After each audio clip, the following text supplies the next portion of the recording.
Friends, the aftermath of West Asian disruptions, there has been a drastic rise in the prices of fuel products, especially petrol and diesel, all over the world, in every country. The increase has been from 20% to almost 45% in different countries. However, in India, the government is able to keep the retail prices the same, although recently there has been a drastic drop happened in the excise duty. How does it happen? What is the basis of the pricing mechanism of diesel and petrol? As all of you know, the fuel prices has been indirectly getting affected by the government decisions. Although it is said that a dynamic pricing mechanism is being followed, so the oil marketing companies, as per the dynamic pricing mechanism, is allowed to fix the prices on a daily basis. The government still plays a most significant role by imposing taxes and levies and enforcing certain restrictions on the oil marketing companies while fixing the prices. To understand the key components of fuel product pricing, retail prices, let's start with the refinery gate price, or what we call the base price. This is the price at which the OMCs, the oil marketing companies, purchases the petrol and diesel from the refineries gate. And these refinery gate prices are fixed based on essentially the trade parity prices. Trade parity price actually means the weighted average of import parity and export parity prices in the ratio of 80:20. So essentially you can understand the refinery gate prices keep varying based on the international prices of export parity price and the import parity prices, which means that the international prices, FOB prices of petrol and diesel. The international FOB price of petrol and diesel essentially depends on the international prices of crude oil. So as the crude oil prices increases, the product price also increases, and vice versa also. So while making various products from the crude oil, the processing costs incurred by the refineries, they take account of all those things, and they also need to make a margin, a profit. And this profit is embedded within the trade parity price when it is fixed based on the trade parity price. So when this is purchased by the OMCs incur some cost for transportation and distribution, plus they need a margin. And the OMCs supply it to the dealers, and the dealers will get some dealer commission, and of course then over and above that, excise duty and VAT is charged on the petrol and diesel pricing. So the excise duties essentially go to the central government exchequer, and the VAT goes to the different states.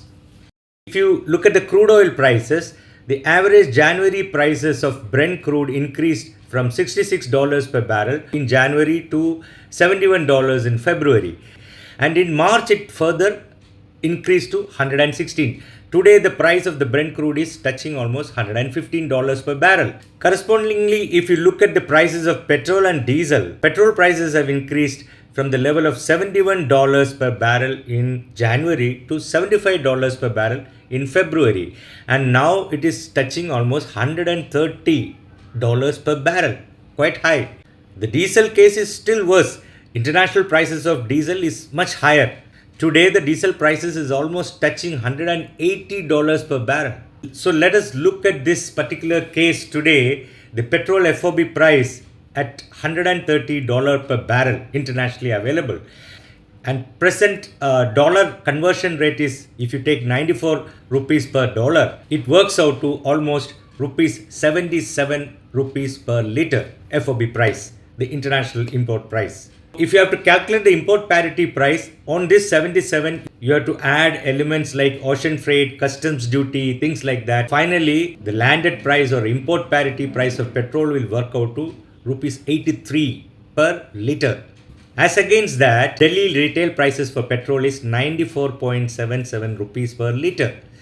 And within that 94.77 rupees per liter, the excise duty constitutes 11.9 rupees, whereas the margin for the dealer works out to 4 rupees, and the VAT to the state, which goes to the state, works out to 15 rupees per liter, which means the balance available to OMC is only 63 rupees or 64 rupees per liter. So you can imagine the OMCs is getting at the refinery gate price based on the import-export parity price, which is well above 80 rupees per liter, and they are getting only 63 or 64 rupees per liter. So there is an under recovery, or the OMC is still making a loss. So this is after considering the 10 rupee reduction which happened in the excise duty for petrol. The case of diesel is still worse. The losses being made by the OMCs in diesel, in the case of diesel, is still higher. So you can see, in effect, the under recovery by selling petrol, every liter petrol is 24 rupees for the oil marketing companies and 30 plus rupees for, in the case of diesel, for the oil marketing companies. And by way of reduction of this excise duty, the central government is also losing huge amount. The loss to the central government works out to almost 7,000 crores of rupees every fortnight, which means almost 1,82,500 crores every year, just by reducing the 10 rupees in the excise duty. However, they have increased some duties on the export of diesel and ATF, aviation turbine fuel. So we can see that while fixing the retail prices of petrol and diesel, in the case of petrol, almost 45% of the pricing, the retail price, was due to taxes and duties earlier. And now that has been, after the recent reduction in the excise duty, it has come down to almost 33% of the retail prices is constituted by taxes and duties, which is quite high. Actually, if you see the percentage of taxes and duties as compared to many other countries, it is on a very high side in the case of India. You have to understand the criticality of petroleum refining sector, which is one of the major contributors of income to the central government, the exchequer. If you add all the taxes, duties, dividend income, everything comes together, 4.2 lakhs crores per annum to the exchequer from the refining product sector. Even to the state government, it works out to more than 3 lakhs crore per annum contribution from the petroleum sector. And this income is actually utilized for priority sectors like defense or agriculture or all other things are funded from the contribution coming from the refining sector.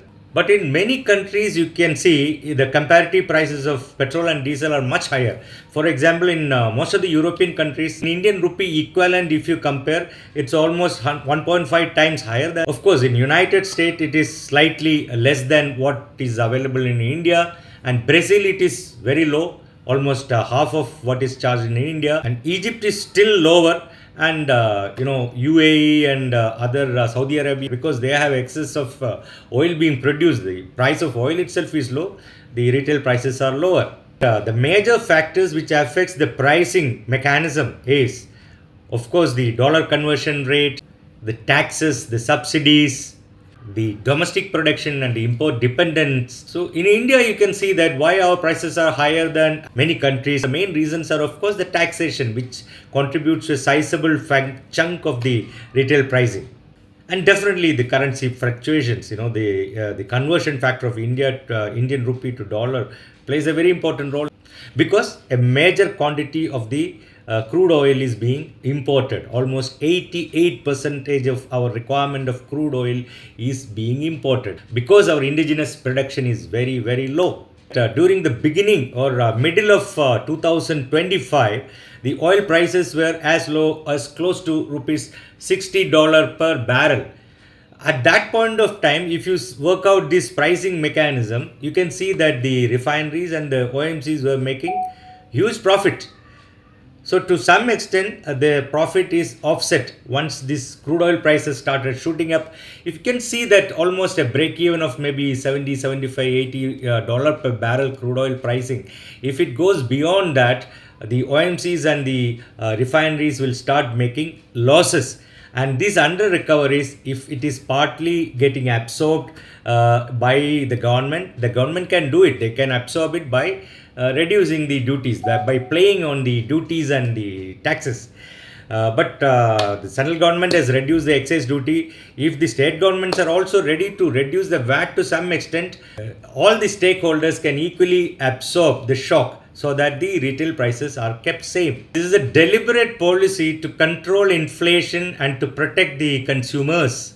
The moment petrol, diesel prices, if the retail prices are allowed to go up, it will have a spiraling effect on the inflation and freight increases and increase in the prices of food products and all sorts of products in India. But is it really required to keep the retail prices constant like that forever?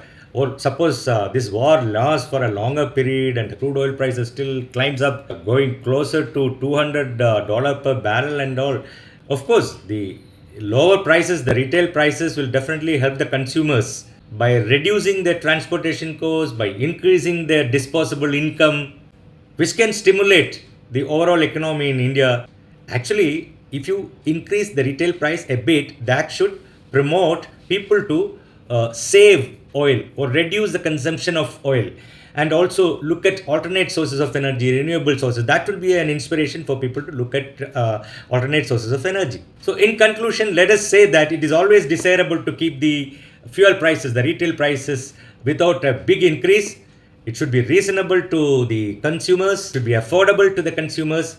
At the same time, there should be a balance. So, the interests of consumers, the revenue interests of the government, and the larger goals of economy, all the stakeholders and the society at large is to be kept in mind while fixing the price.